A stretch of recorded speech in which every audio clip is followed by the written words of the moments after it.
కూటమి ప్రభుత్వం వచ్చి 6 నెలలు అవుతుంది. పరిపాలన ఎలా ఉంది? ఏముందయ్యా, ఏం బాగలేదు. ఇస్తామన్నా ఏమి ఇవ్వలేదు. వ్యాపారాలు లేవు. ముందు మెయిన్ అంటే ప్రభుత్వం వచ్చిన తర్వాత పెన్షన్ ఇంటికి పంపిస్తున్నాము, అన్న క్యాంటీన్ పెట్టాము, దీపం పథకం ఇచ్చాము. దీపం పథకం ఏంటి? ఏమి ఇచ్చారు? ఎవరు ఇచ్చారు? మొన్న ఎవరో అన్నారు డబ్బులు పడలేదంట. వాళ్ళకి గ్యాస్ బండ్ బుక్ చేశారంట. డబ్బులు 2వ రోజు చేస్తామన్నారు. పడలేదంట డబ్బులు. నాకు 2 చెప్పారు అన్నమాట, డబ్బులు పడలేదని. మొన్న వరదలు వచ్చినాయి. అసలు వాలంటీర్లు పెట్టి 50 ఏళ్ళకి ఇస్తే ఎంత బాగుండేది. మీకు డైరెక్ట్గా పడతాయన్నారు. ఈ సచివాలయం తిరిగి, ఆడి తిరిగి, కలెక్టర్ ఆఫీస్కి తిరిగి, ఎవరి దగ్గర నాకే పడలా. మా షాప్ మొత్తం మునిగిపోయింది దూరిమిల్లారులో. నాకే పడలేదు. తిరిగి వదిలేశాను. వెరిఫికేషన్ కూడా ఫోన్ చేశారు. వెళ్ళాను, కలిశాను, మాట్లాడాను ఈఆర్ఓ తోటి. అయినా పడలేదు డబ్బులు. వదిలేసుకున్నాం. ఏం చేస్తాం? మా తమ్ముడు ఉన్నాడు పీదర్శిని కాలనీలో. పీకలో నీళ్ళు వచ్చినాయి.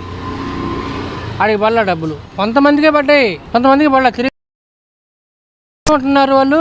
పడతాయి అంటున్నారు. అంతకు మించి 2వ మాట చెప్పరు సచివాలయం వాళ్ళు. మిగతా మనం అడిగి ఎప్పుడు పడితే ఏంటని మాకు తెలియదయ్యా. మమ్మల్ని వెరిఫికేషన్ చేయమన్నారు. అంతవరకు మా పని. అంతవరకు వాళ్ళు మాట్లాడుతున్నారు. ఇదే సిచ్యువేషన్లో వాలంటీర్స్ కనుక ఉంటే ఎలా ఉండేదంట? బ్రహ్మాండంగా ఉండేది. ఇట్లా మిస్ అయ్యేవాళ్ళు కాదు. చక్కగా ఇళ్ళకెళ్ళి వాళ్ళు చెప్పినట్టే పైన వాళ్ళకి 10,000 కింద మునిగిన వాళ్ళకి తెలుసుంది. అందరు ఊరన్న తర్వాత అందరూ మునిగింది కదా. దేంట్లో ఇంకా మినాయింపు ఏం లేదు కదా. చక్కగా డబ్బులు వాళ్ళకి అంతే. తిరుగుడు తప్పేది. ఎంతో బాగుండేది. అందరికి నచ్చేది ఆ పని అయితే. మరి ఇప్పుడు వాలంటీర్స్ కూడా అసెంబ్లీలో మంత్రి డొల్లా వీరాంజనేయ స్వామి వాళ్ళు వాలంటీర్స్ ఈ అవస్థలోనే లేరు, వాళ్ళని కొనసాగించడానికైనా తీసివేయడానికైనా అని చెప్పేసి వ్యాఖ్యలు చేశారు. మరి వీళ్ళు ముందు ఎందుకు చెప్పారు? ఎలక్షన్ ముందు మేము వాళ్ళు కంటిన్యూ చేస్తాము, 10,000 ఇస్తామని చెప్పేసి సీఎం చెప్పారు మాటేగా. మరి ఇలా చేయడం ఎంతవరకు కరెక్ట్ కాదుగా. ఇప్పుడు వాళ్ళు అవసరమైతే వాడుకుంటున్నాడు వాళ్ళని. తర్వాతనేమో ఇలాంటి మాటలు మాట్లాడుతున్నారు. హక్కులు లేవు, అర్హత లేదు, అదేదని. వాళ్ళకి జీతాలు ₹1 లేదు. అది కరెక్ట్ అని చెప్పండి. ఒక సీఎం ఇచ్చిన మాట కదా అది. వాళ్ళకి వచ్చినదే 5,000 జీతం, 10,000 ఇస్తారని ప్రకటించావు. మీరే ప్రకటించారు. అది అమలు చేయాలిగా. ఎంతమంది ఉన్నారు పేదోళ్ళు, ఎంత బాధపడుతున్నారు వాళ్ళు. ఖజానా ఖాళీ చేశాడు, అందరికి అమలు చేయలేకపోతున్నాం అంటున్నారు కదా. ఖజానా ఖాళీ. అంతకుముందు ఆయన దిగిపోయినప్పటికి ఎంత ఉన్నాయి ఖజానాలో, నేను ఆయన దిగిపోయేటప్పటికి ఎంత ఉన్నాయి ఖజానాలో? 1,00,000 కోట్లు ఉన్నాయంట చంద్రబాబు దిగిపోయేటప్పటికి. ఈయన 5,00,000 కోట్లు. 2 సంవత్సరాలు కరోనా వచ్చింది. గవర్నమెంట్కి రూపాయి ఆదాయం లేదు. ఇస్తానన్న పథకాలన్నీ మాట తప్పకుండా ఇంకా చెప్పనేవి కూడా ఇచ్చాడు. ఇంకా అప్పుగా అక్కడ ఆ ఇంటికి తీసుకొచ్చిస్తాడా? ఏనైనా ఇవ్వడు, ఆయన ఇంట్లో చేతి డబ్బులు ఇవ్వడు కదా. మాట నిలబెట్టుకున్నాడు. ఇప్పుడు అప్పు కూడా మళ్ళీ మన ఎత్తిన పడ్డది అనుకో, పడ్డా చెప్పిన మాట నిలబెట్టుకున్నాడు. డిప్యూటీ సీఎం గురించి అసలు ఏముంది చెప్పుకోవటానికి? ఏం చేస్తున్నాడు చెప్పు. ఇంకా జనాలు రెచ్చగొడుతున్నాడు.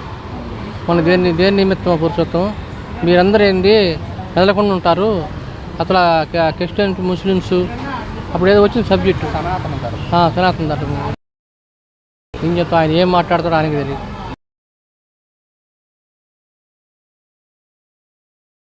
నేనే తీసుకుంటాను ఆశా కూడా అని పవన్ కళ్యాణ్ గారు అంటున్నమాట. ఎందుకు ఇచ్చారా? ఆయన తీసుకోవచ్చు ఫస్టే. ఎందుకు ఇచ్చారయ్యా? మరి అప్పుడు ఆపోజిట్ పార్టీలు అప్పుడేమో అది ఇది అని అనింది. ఇప్పుడు ఆమె చేసేది, ఆమెకి ఇచ్చిన పోస్ట్ ఆమె చేయలేకపోతుంది. ఇప్పుడు అన్నీ జరిగి కాలేజీలో మొన్న ఇదే ఊరు కైకులూరా, ఏ ఊరు గుడ్లవల్లేరులో ఎంత స్కామ్ జరిగింది. ఏం చేసిందామా? మళ్ళీ తర్వాత ఎన్ని జరిగినాయి ఆడపిల్లలు అత్యాచారాలు ఎన్ని జరిగినాయి. ఏం చేసింది చెప్పు. దాన్ని గవర్నమెంట్ ఆపలేకపోతున్నాయా? జరుగుతూనే ఉన్నాయి. గవర్నమెంట్ దాన్ని ఆపలేకపోతుంది. అత్యాచారాలు ఎన్ని భయంకరంగా జరుగుతున్నాయి. మరి ఎందుకు జరుగుతున్నాయి ఏమో. గవర్నమెంట్ భయం లేదు. దానికి సరైన శిక్ష పెడితే, జీవో పాస్ చేస్తే అప్పుడు ఏమైనా మారిపోతుంది. ఇస్తామని 1-2 ఇచ్చారు. కొత్తమే చేతులు పైకి ఎత్తాడు. వాళ్ళు ఇస్తేనేమో అన్నీ అప్పులేనన్నారు. మరి ఈయనేమి ఇవ్వటం లేదు. అప్పులు చేసి ఈయన ఇవ్వచ్చుగా. మరి ఈయన లేదు. వాళ్ళని అప్పులు చేశారు. ఖజానా ఖాళీ చేసి పెట్టాడు అని చెప్తున్నాడు. నిలిచేది లేదు. జనం అల్లాడిపోతున్నాడు. టాపీ వాళ్ళకి ఇసుక సరిగా అందలేదు. ఫ్రీ ఇసుక అన్నాడు. ఆ మందేమో వారికి తగ్గిస్తామన్నారు. మందులు గోడ పెడతారు. ఏ నిర్వాహకు జనం అల్లాడిపోతుండ్రు.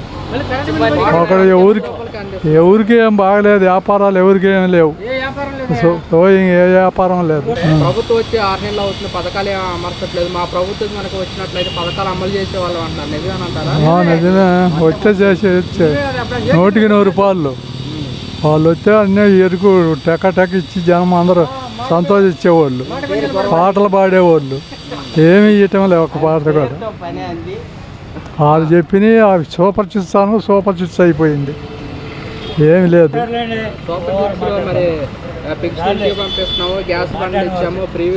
ఏం గ్యాస్ బండ్లు ఇచ్చాను కొందరికి, మామూలు పడలేదని గొడవ అయ్యే రిటర్న్ ఇచ్చి పడలేదు, కొంతమందికి పడుతున్నాయి అంటే కొంతమందికి లేదు. అది దీపం పథకమా అది ఏదో ఉన్న వాళ్ళకే ఇస్తారంట అనుకున్నా, ఏమి ఇయ్యలే. దీపమా ఇవ్వటం లేదు. వస్తాడు వచ్చి మరి ఆయన ప్రతిపక్ష నాయకుడు కాబట్టి గెలిచిన సీట్ల కన్నా సమాధానం చెప్పాలిగా, అందుకని వస్తాడు మళ్ళీ తిరుగుతాడు, మళ్ళీ ఆయన ముఖ్యమంత్రి మళ్ళీ అవుతాడు. అంత నమ్మకం అంటే ఆయన పథకాలు అన్నీ అభివృద్ధి అన్నీ చేస్తాడు. నా నమ్మకము ఆయన మాట అంటే తప్పడు.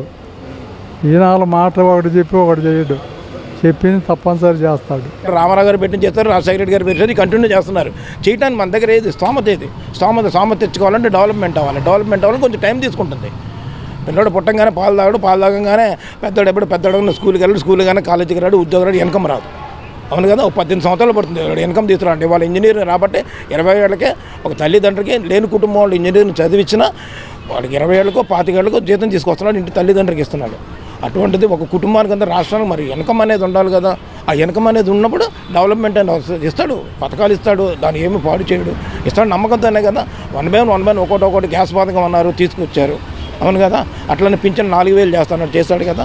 అంతకుముందు వికలాంగులకి ఎంత ఇచ్చేవాళ్ళు వచ్చారు, వికలాంగులకి 6000 ఇచ్చారు. మరి అది పెంచాడు కదా, వాళ్ళు కూడా వాళ్ళకి ఇచ్చాడు. అట్లా నన్ను పెంచుకుంటూ వచ్చాడు. మరి ఇవన్నీ చూసుకుంటూ వస్తున్నాడు కదా. 1 by 1 వాలంటీర్ వ్యవస్థ అనేది కొనసాగించడమే మంచిది. మా ఉద్దేశం, గవర్నమెంట్ ఉద్దేశం మనకు తెలియదు. ఎందుకంటే వాళ్ళు వచ్చిన తర్వాత ఇప్పుడు డోర్ టు డోర్ వచ్చి పింఛన్ ఇచ్చారు ఒకటి, తర్వాత ఇక ఆ పథకాలు ఈ పథకాలు వచ్చి ఇన్ఫర్మేషన్ ఇస్తున్నారు, కొంతవరకు బెనిఫిట్. ఇంతకుముందు ఇప్పుడు ఒకరికి ఇచ్చాం అనుకో, వాళ్ళ దగ్గర కూర్చుంటే ఆయన ఉండొచ్చు లేకపోవచ్చు. ఒక కార్పొరేటర్ దగ్గరికి వెళ్ళి కూర్చున్నాం అనుకో, గంట పడుతుంది 2 గంటలు పడుతుంది మనం మాట్లాడటానికి, అవకాశం ఉండట్లా, అందరూ ఒకేసారి వెళ్తున్నారు.